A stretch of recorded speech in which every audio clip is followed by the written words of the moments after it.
espero que la traiga. Aquí usamos pantallas para ayudarle a ubicar los pasajes, los cantos, pero no es un sustituto de la Biblia. La pantalla no es un sustituto. Usted necesita aprender a manejar la Biblia. También yo recomiendo, si usted tiene una Biblia grande o mediana, las chiquitas pues no cabe nada en las chiquitas, ya cupo la letra y no cabe nada más. Pero algunas tienen márgenes en blanco que cuando algo le llame la atención lo subraye o hasta haga una anotación. Y así usted va haciendo sus propias anotaciones en su Biblia. Así que si trae su Biblia, háblala en el Nuevo Testamento, en la primera carta a los Corintios, capítulo 1. De hecho, la Biblia nombra este libro la primera epístola del apóstol San Pablo a los Corintios. Esa palabra epístola a veces como que no la conocemos, significa carta.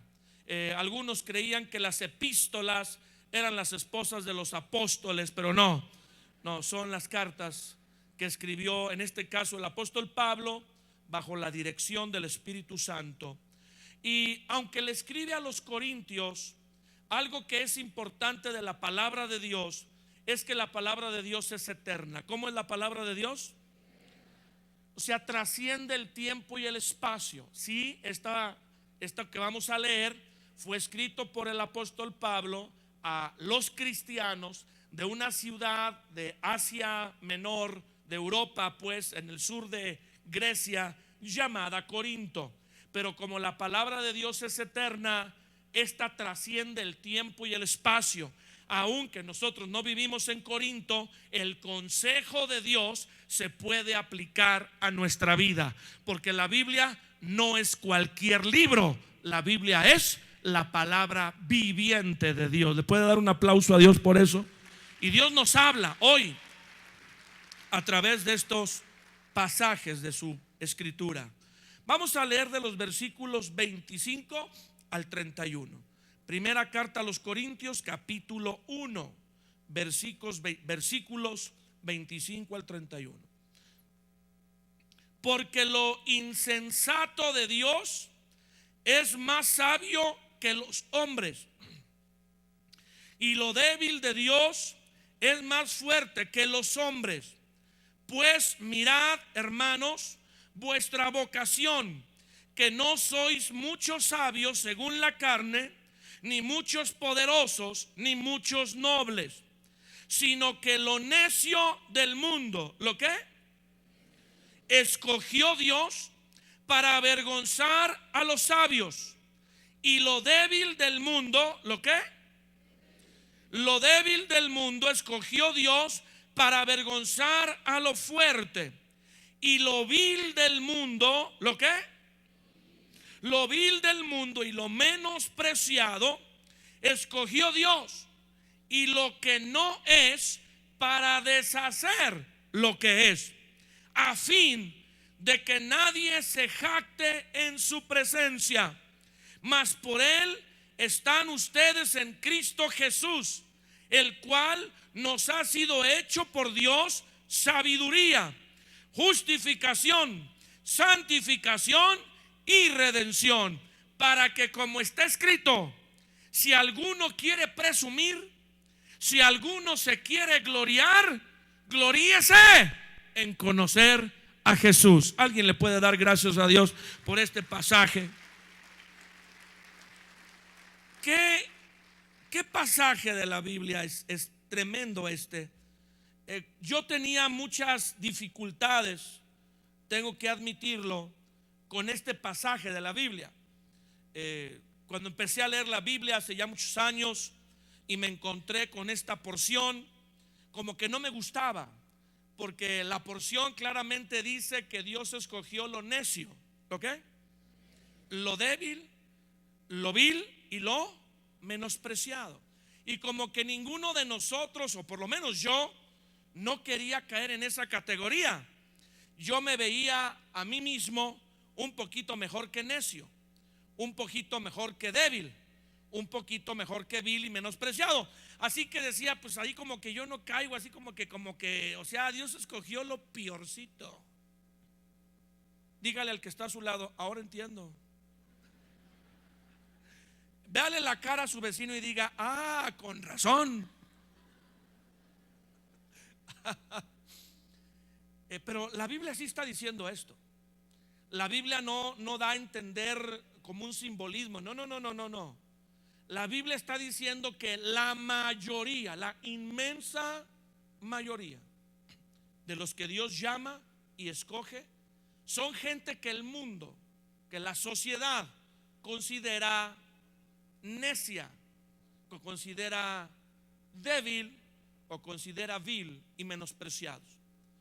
Dios los escoge con un propósito. Dios escoge lo que el mundo rechaza. Pareciera ser que, como cuando usted va a un buffet, ¿a quién le ha tocado ir a comer, desayunar o cenar a un buffet? ¿Quién siente un llamado cuando dice buffet? ¿Por qué nos gusta ir a los buffets? ¿Por qué nos gusta? Porque uno escoge lo que quiera.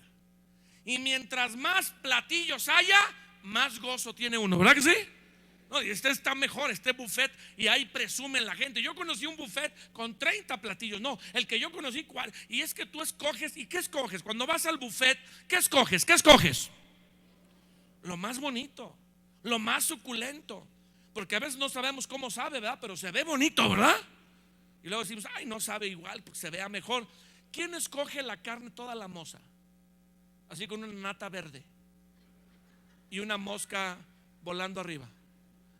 ¿Quién escoge lo que está engusanado y sí que los gusanos van así caminando arriba? ¿Quién escoge eso?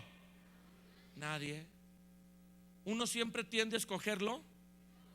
Cuando usted va al mercadito, es usted totalmente la pulga de hierro. ¿Le gusta ir al mercadito, al tianguis? ¿Cuántos conocen el tianguis? Usted sabe que eso es típico de México y de Centroamérica, ¿verdad? Algunos son totalmente palacio y nosotros somos totalmente la pulga, la línea de fuego, etcétera, ¿verdad? No sé si usted ha ido a los tianguis a buscar ropa, pero yo he ido, ¿ah? Y cuando desempacan una paca famosa, de esas pacas que traen de ropa nueva o de ropa de Estados Unidos, uno está así como sopilote, ¿verdad? Sobre la paca, ¿verdad? ¿Sí o no? Diciendo a qué horas, y se da una vuelta por un puesto y uno regresa, ¿verdad? ¿A qué hora la van a abrir? Y va por la quesadilla y regresa rápido, ¿verdad? Hasta trae el agua aquí chupándola con una bolsita, ¿verdad? Para estar listo para cuando abren la paca, escoger las mejores prendas. O usted escoge la que está rota y agujerada, o manchada con una mancha de mostaza así de este tamaño. ¿Cuál escoge usted? Pero Dios no. Dios no. Dios escogió lo necio. Eso dice lo que leímos. Escogió lo débil y escogió lo menospreciado y lo vil. Dígale al que está a su lado firmemente, entonces tú calificas. Voy a leer este mismo pasaje. Voy a leer este mismo pasaje en otra versión. Tengo aquí la Biblia del lenguaje actual. Esta Biblia la adquirí aquí en el módulo de material cristiano. Todos gritan gol. Esta Biblia la adquirí en el módulo de material cristiano, en el cual usted la puede adquirir también. Y es una versión con una traducción más moderna. A mí me gusta, y en todos lados la Biblia que más se usa de habla hispana es la que llamamos la traducción por Reina y Valera. Son los apellidos de los dos traductores, Casiodoro Reina y Cipriano de Valera. Entonces, para abreviar, Casiodoro Reina y Cipriano de Valera, decimos Reina Valera. No crea que era una reina valedora. No, no, no, no. La Reina Valera, no, no, no, no. Son los apellidos de los traductores. Pero está traducida desde 1905, revisada en 1960. ¿Hace cuántos años fue la traducción? Hace más de 100 años. Y la revisión hace más de 50. Entonces algunas palabras ya no se usan y no las entiende uno.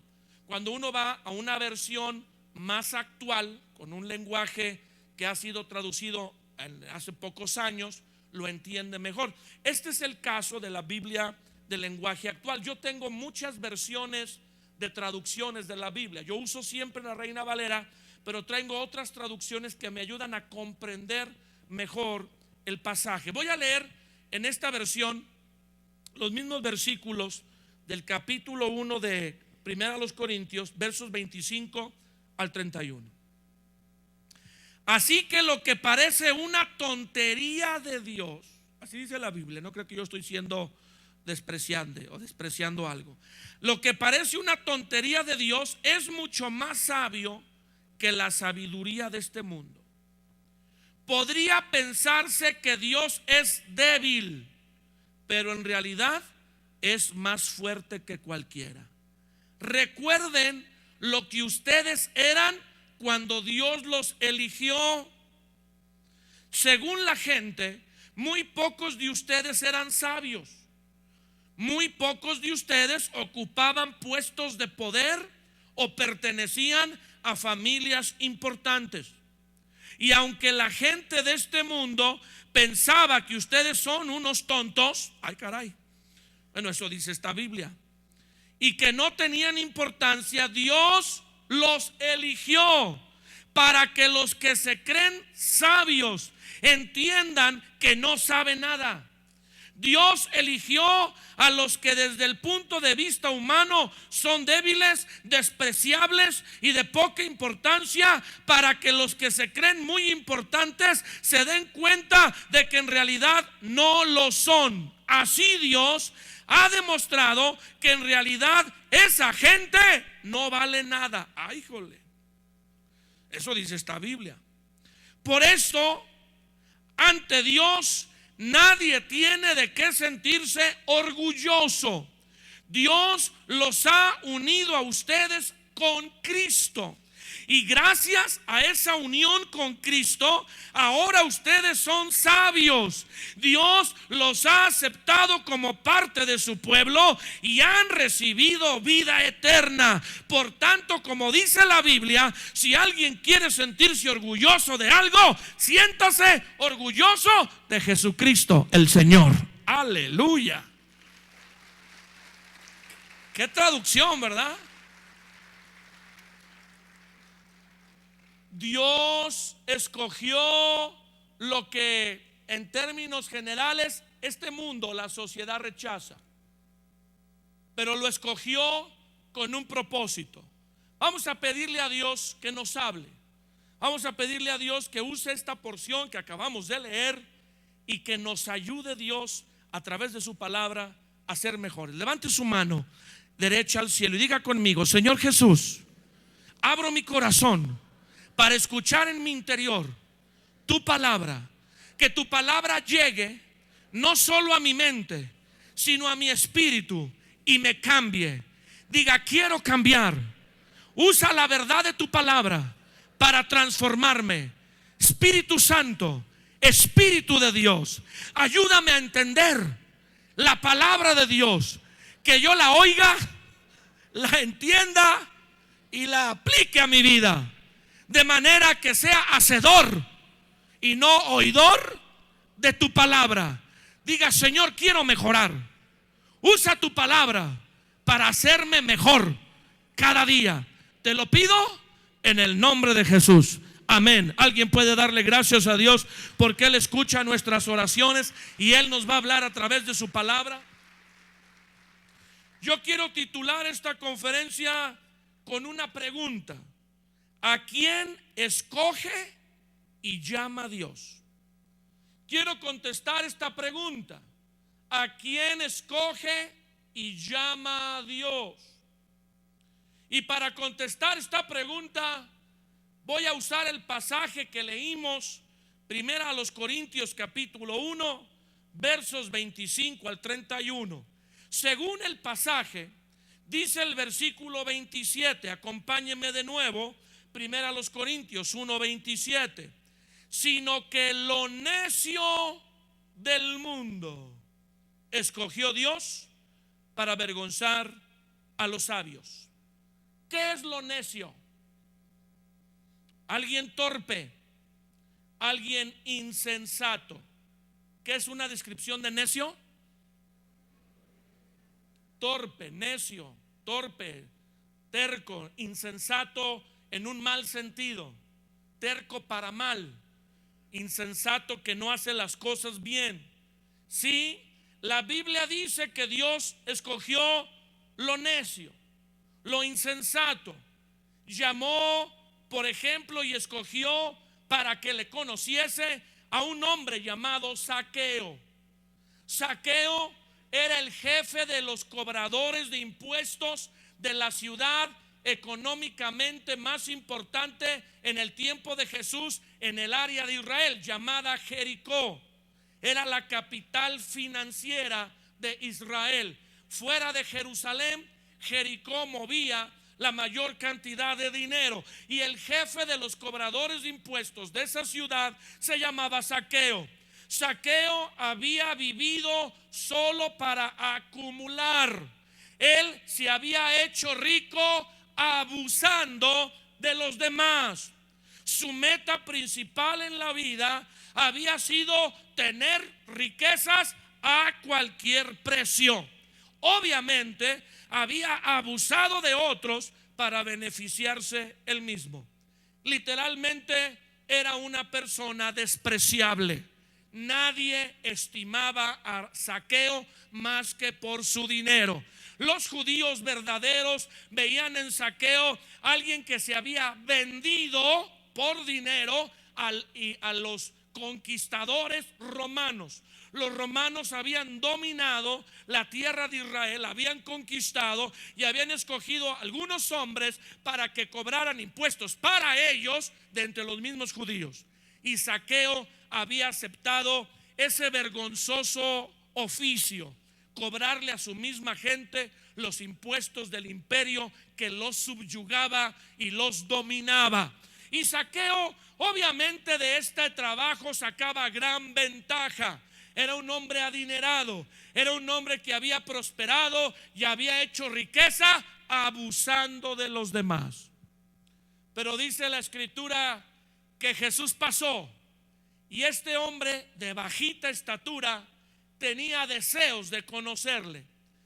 Zaqueo, por ser pequeño, no podía ver a Jesús cuando una multitud lo acompañaba, ya que la estatura de la gente que acompañaba a Jesús normal le tapaba conocer a Jesús. Y él se subió a la rama de un árbol justo por el camino donde iba a estar el Señor Jesús, para tratar de ver a Jesús.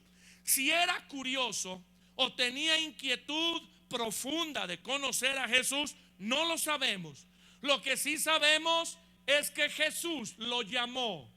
Y la Biblia dice que pasando por donde estaba Zaqueo trepado en la rama del árbol, Jesús se detuvo, volteó hacia arriba y le dijo: Zaqueo, quiero ir a tu casa a cenar. Asústese conmigo acá. 1, 2, 3. Pero a casa de ese tipo, a casa de ese tipo nadie va. Es un abusador, es un ladrón con permiso del gobierno romano. Ha extorsionado a muchas viudas, a muchos huérfanos los ha dejado sin herencia. Él no se tienta el corazón cuando le cobra a los pobres. Es un hombre que ha pasado la vida abusando de los demás. ¿Tú, Jesús, quieres ir a su casa? Zaqueo era pequeño de estatura, pero Zaqueo simboliza a todos los que nos hemos quedado pequeños para alcanzar por nuestras propias obras a Dios. Cuando Jesús llama a Zaqueo y escoge a Zaqueo para ir a cenar a su casa o pasar la noche en su casa, lo hace para que todos entendamos que muchos de nosotros fuimos como Zaqueo. Dígale al que está a su lado: ya me parecías pariente de Zaqueo. Muchos de nosotros vivimos como Zaqueo, abusando de los demás, enfocándonos en un estilo de vida con un propio beneficio, sin vigilar, ayudar a otro. No nos importaban los demás. Es más, si se atontaba, pues pobre de él, ¿verdad? Ya nos lo había puesto Dios de pechito. Vivíamos una vida egoísta, pensando solo en lo que nos beneficiara a nosotros. Pero a pesar de nuestro gran egoísmo, a cada uno de nosotros Dios nos llamó. ¿Alguien le puede dar gracias a Dios? ¿Alguien está agradecido porque Dios lo llamó?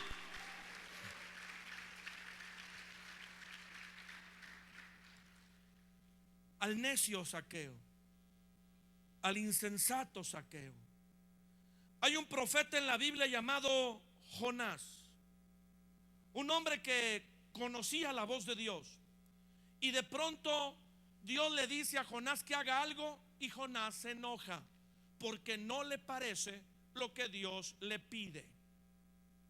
¿Se parece alguno de ustedes a Jonás? Dígale a su vecino: no, se me olvidaba que te llamabas Jonás. Dígale.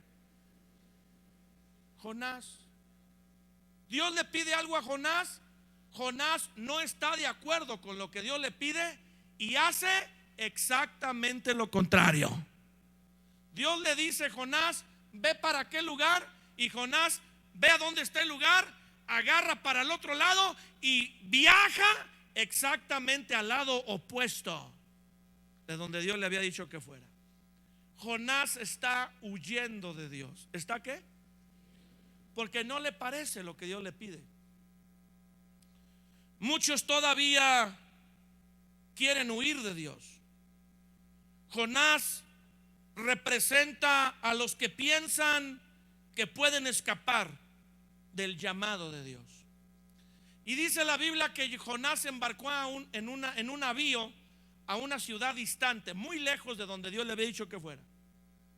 Pero nadie puede escapar del llamado de Dios. ¿Qué dije? Y cuando Dios le pone el ojo a alguien, perdón por la expresión, ya te amolaste. En el buen sentido, porque conocer a Dios es lo más hermoso que nos pueda suceder, ¿verdad que sí? Pero si Dios pone su mirada sobre alguien, Jonás embarcó a una ciudad lejana y ahí iba Dios. Dice la Biblia que Dios hizo que el barco fuera azotado por una tempestad, que el barco se rompía.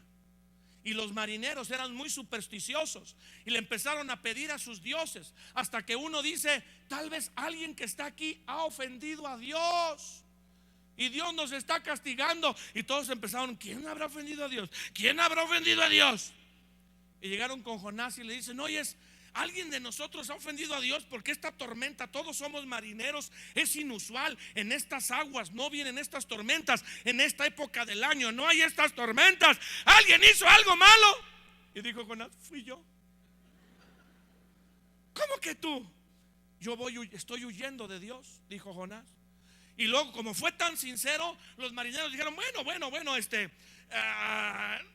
no es eso lo que estamos diciendo, que tú huyas de un llamado de Dios. No, estamos hablando de que alguien hizo algo malo. No, yo hice algo malo porque huyo del llamado de Dios. Y empezaron a aventar hasta la mercancía que transportaban para aligerar la nave y que la nave no se hundiera. Pero la nave se estaba, hasta que Jonás les dijo: soy yo, échenme al agua y todo se va a calmar. Y lo agarraron, lo echaron al agua y se calmó la tormenta. Era él. Mala suerte.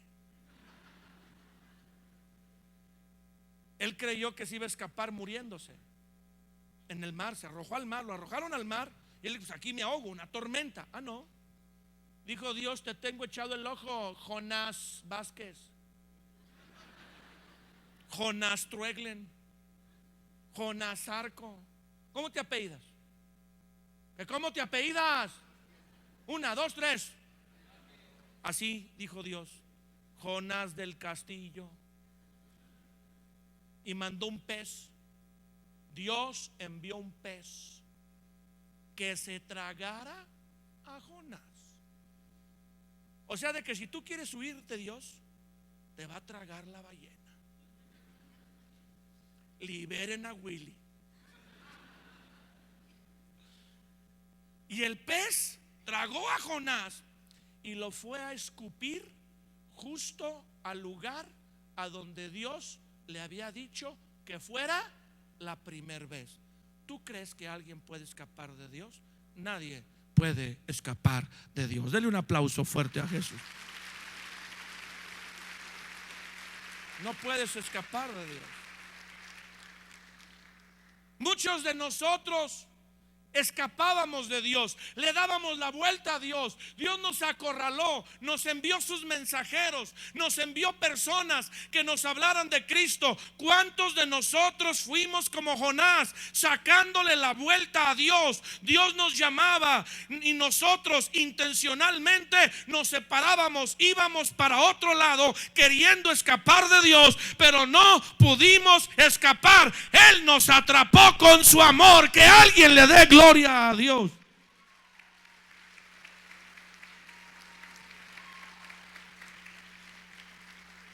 Pero ¿de qué éramos necios? Éramos necios. ¿Cómo éramos? Dígale al que está atrás: tú eras bien necio, mano. Necio al cuadrado.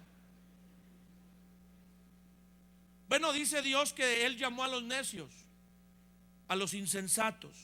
El mismo verso 27, acompáñeme a leer la segunda parte del verso 27. Dice: sino que lo necio del mundo escogió Dios para avergonzar a los sabios, y lo débil del mundo, ¿lo qué? Escogió Dios para avergonzar a lo fuerte. Lo débil, el que no tiene fuerzas. Fíjate que la Biblia está llena de ejemplos de hombres débiles a los ojos de los demás, o que tal vez en su vida eran débiles, pero Dios los llamó y los empezó a usar con poder. Dios llamó al hijo pródigo de aquella historia, de aquel padre que tenía dos hijos, y el hijo menor tenía un hijo mayor, un hijo menor. El hijo menor se acerca con el padre, le dice al padre: dame la parte de la herencia que me corresponde, y el padre se la dio. Y el menor, no siendo maduro, siendo un muchacho débil y mal administrado, despilfarró toda su herencia. Pero dice la Biblia, o la historia que Jesús relata de este padre con sus dos hijos, la historia está centrada en el hijo que regresa al hogar. Jesús prepondera que aunque este hijo despilfarró todo lo que su padre le había dado, tuvo en un momento la decisión de volverse a su padre otra vez. Esa es la decisión que esta historia resalta, la decisión de volverse a Dios. Y este hijo, cuando lo había perdido todo y cuando estaba alimentando marranos en un chiquero, queriendo comer lo que los marranos comían, se acordó que tenía un padre y dijo: volveré a la casa de mi padre, volveré a mi padre, le pediré perdón, y aunque sea, le pediré que me trate como al más bajo de los sirvientes. Y Jesús prepondera esa acción, y luego nos habla de cómo el padre recibió y perdonó al hijo. Porque el padre de esta historia, la parábola, la historia del hijo pródigo, representa a Dios. ¿A quién representa el padre de esta historia? Que está dispuesto a retomar, a perdonar, a limpiar a todo aquel que se vuelva a él. Aleluya.